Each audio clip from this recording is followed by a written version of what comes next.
Assalamualaikum soleh-soleha. Hari ini kita akan belajar tema 3 subtema 2 pembelajaran 5 dan 6. Siapkan buku paket tematiknya ya, halaman 184.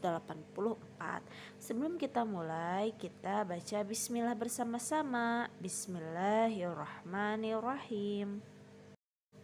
Perhatikan gambar ini. Tentu kalian sudah tidak asing dengan benda ini. Ya, ini adalah komputer. Komputer ini tidak terlepas dari seorang penemu yang bernama Charles Babbage.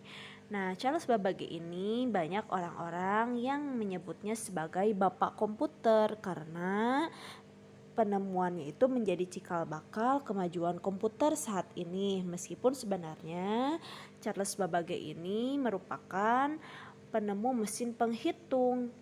Namun hal ini menjadi sebuah cikal bakal dari adanya komputer sehingga disebutlah Charles Babbage ini merupakan bapak komputer.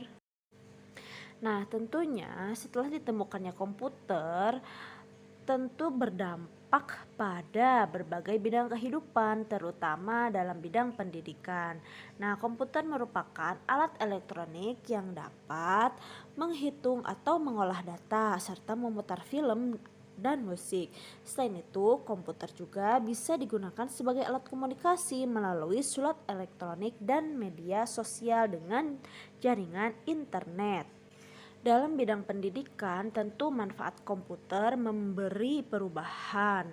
Nah, dengan keberadaan komputer dan internet, setelah memudahkan kita dalam menunjang pembelajaran di sekolah, apalagi dalam masa pandemi ini ya, tentunya internet dan komputer sangat membantu sekali kita dalam pembelajaran, sehingga dengan kemajuan teknologi dapat membantu meningkatkan kualitas pendidikan. Tentunya manfaat komputer bisa kalian rasakan sendiri ya, dari misalnya berkirim surat atau email, membuat berbagai dokumen, mencetak foto, bahkan bagi sebagian masyarakat bisa menggunakan komputer untuk keperluan berdagang.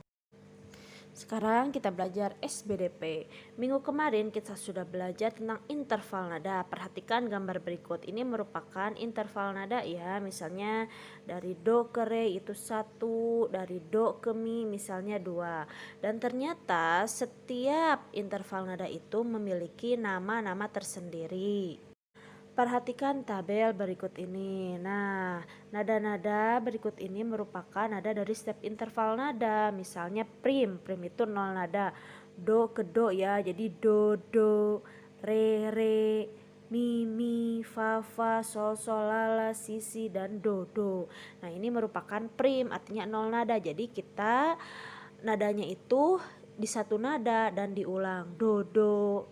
Sekon merupakan jarak dengan satu nada, do ke re ke mi. Nah, kalau terts jaraknya dua nada, quarts jaraknya 2,5 nada, queen 3,5 nada, sect 4,5 nada, septim 5,5 nada, dan oktav itu 6 nada ya. Jadi ini adalah nama atau istilah dari berbagai jarak dari sebuah nada, jarak antara nada ke nada yang lain.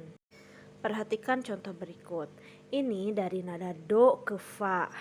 Dari angka 1 ke angka 4 ini memiliki jarak 2,5. Berarti 2,5 ini istilahnya yaitu quarts.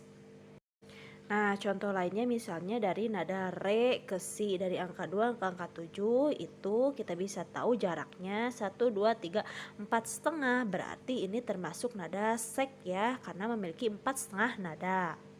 Nah, silahkan kalian berlatih lagi membunyikan lagu Apuse dengan alat-alat musik melodis, bisa dengan pianika ataupun dengan seruling, gitar, harmonika, angklung ataupun kecapi. Selanjutnya, menggunakan kosakata baku untuk menulis kalimat efektif.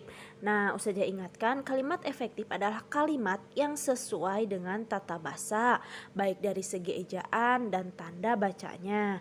Nah, kalimat efektif ini tersusun secara sistematis dan mudah dipahami. Tentunya, kalimat efektif harus ditulis menggunakan kata-kata baku. Kita bisa menemukan kata-kata baku itu dari Kamus Besar Bahasa Indonesia atau KBBI, misalnya apotek. Nah, apotek ini merupakan kata baku dari kata apotik, atau izin merupakan kata baku dari kata izin. Nah, kita juga bisa menemukan kata baku ataupun tidak baku dari sebuah teks eksplanasi. PPKN. Kewajiban adalah sesuatu yang harus dilakukan dengan penuh rasa tanggung jawab. Baik hak maupun kewajiban harus dilakukan secara bertanggung jawab. Jika kewajiban tidak dilaksanakan secara bertanggung jawab, maka akan dapat berdampak pada hak orang lain. Misalnya hak orang lain jadi terganggu. Dan apabila kewajiban kita laksanakan dengan tanggung jawab, tentunya akan memberi manfaat bagi kita sendiri, bahkan bagi orang lain. Perhatikan gambar. Menurutmu apa kewajiban yang dilakukan Jonas? Nah, tentunya menjaga kebersihan. Nah, ketika Jonas berhasil atau melakukan kewajibannya menjaga kebersihan, maka apa hak yang akan diperoleh oleh Jonas?